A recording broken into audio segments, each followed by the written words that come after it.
Alright guys, so the final video in this little video series I've been doing for the past week about how you can train your body in the most simple manner possible. I'm going to tie it all together in how you can train your entire body with only 3 exercises. As we've gone over, you train your entire upper body. So your back, your chest, your shoulders, your arms, forearms, even abs by just doing a compound pull and a push. When it comes to pulling, it could be a horizontal pull or a vertical pull. Those are like the 2 primary pulls. So chin-ups, pull-ups, rows, whatever. It doesn't matter. They all target the same muscles. And then the opposite movement for the opposing muscles, which is the chest, the triceps, and the front of shoulders. And that could be a push-up, a bench press, whatever. It doesn't really matter. The push-up is great because it's so accessible. You just need a floor, but also because it trains your abdominal muscles, so your core, the front of your core, very well. It's just a plank in motion you could look at the push-up as. But you can do any exercise. Again, they all do the same things pretty much. And even if you don't do things like push-ups, your core is still going to be built. A bunch of people, if you look at like power lifters or strongmen, these people build their entire massive physiques, which includes their core, by just getting good at the compounds. And that's because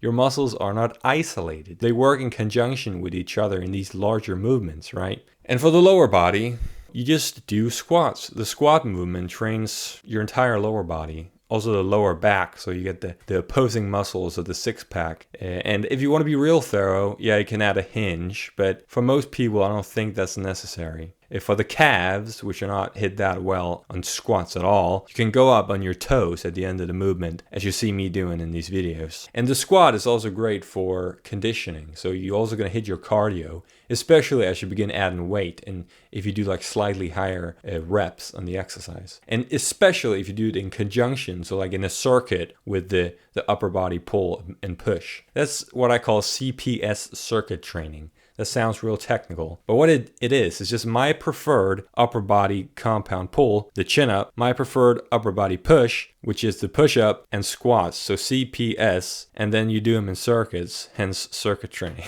And then you just want to follow this scheme, I suppose, laid out. You don't have to train in circuits. If you choose to train in circuits, you just exchange sets up here with circuits instead. Because a circuit is just you doing sets of the different exercises right after one another. So you just do it way faster, right? So yeah, you follow this progression scheme that I've laid out in all the videos now. And in those videos, I explain why it works, but it's not that complicated. Like 10 to 20 sets/circuits a week is the optimal amount of volume research shows, I believe, for what I know. And that's what I do personally. And that has worked fine for me and plenty of other people. If you go above this, it's not going to do that much more for you. Whereas you go below this, you're not going to stimulate enough growth for muscle growth typically. And strength and muscle or hypertrophy go hand in hand. Ideally, that's all you have to think about. So as you get bigger, you get stronger. As you get stronger, you get bigger. And then for training frequency, train just at least twice a week. Even training once a week is going to give you, like, I believe, half the results as training like 5 times a week. So doing just something, just training once a week is by far the most important. But training twice a week seems to be getting close to optimal, right? Train to failure, always. That's the most important factor for muscle hypertrophy, I'm pretty sure. Which makes perfect sense. Like, you have to give your muscles a good enough reason for growing, getting larger, and with that stronger. Because why else would they grow exactly? They won't. And then progressively overload over time. So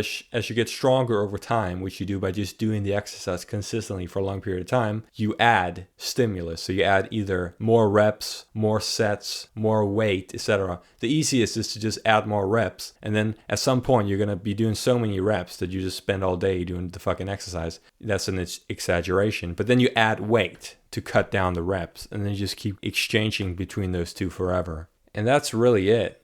Like, these 3 exercises are what I've ended up doing after 5-6 years of training seriously, after having done all kinds of different stuff. This is all you really need to build muscle and strength for almost everyone in the entire world. At least have this as your core, which is what everyone has.